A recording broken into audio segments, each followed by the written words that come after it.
दरम्यान सुधाकर बडगुजर यांच्यावर डी गँगचा आरोप करणारे बडगुजर यांचे भर विधानसभेमध्ये डी गँगचे कसे संबंध आहेत यावर मुद्दा मांडणारे भाजपचे आमदार नितेश राणे बहुधा आपले वक्तव्य आणि आरोप आता विसरलेले आहेत। बडगुजर यांच्या पक्षप्रवेशावर विचारल्यानंतर त्यांनी मात्र त्यांचं आता स्वागत केलंय। भगवा परिधान केल्यामुळे बडगुजर यांचं स्वागत राणेंनी केलंय, पण राणे यांच्या अशा या भूमिकेमुळे महाराष्ट्राला या नेत्यांनी मूर्खात काढलंय का असा सवाल उपस्थित होतोय।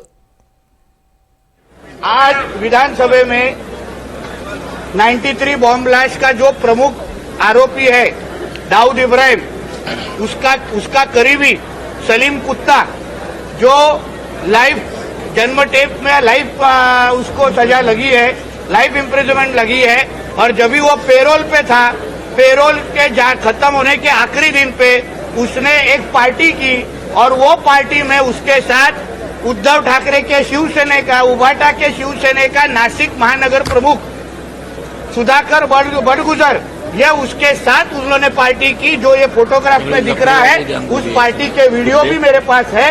वीडियो में गाने गाए जा रहे हैं, नाचा जा रहा है, दारू की पार्टी चालू है। तो ये सारे का इन्वेस्टिगेशन होना चाहिए, ऐसी मांग मैंने और नासिक के गार्डियन मिनिस्टर हमारे दादा भूसे जी है, हमारे आशीष शेलार जी है और हमारे बहुत सारे सदस्यों ने साथ में मिलकर की कि इस तरीके से टेररिस्ट लोगों के साथ अगर पॉलिटिकल पार्टी के ऑफिस प्रमुख लोग अगर पार्टी करने लग गए तो हमारा देश और राज्य सुरक्षित नहीं है।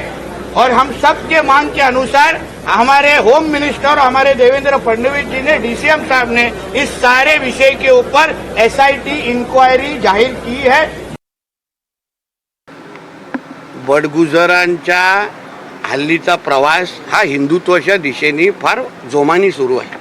त्यांचा स्वतःचा मुलगा आमच्या हिंदू सकल मोर्चे जे काही महिन्या अगोदर त्या भागामध्ये निघाले, त्यांचे स्वतःचा मुलगा त्या हिंदू सकल मोर्चामध्ये खांद्याला खांदा लावून हिंदुत्वाचा विषय आमच्याबरोबर घेतोय किंवा मोठ्या धोरणाने आवाज करतोय। आणि म्हणून मला असं वाटतं, कोण हिंदुत्व अगर भक्कम होत असेल, हिंदुत्वासाठी आमच्या खांद्याला खांदा लावून काम करायला तयार असेल तर कोणाला काय आक्षेप करायची गरजच नाही।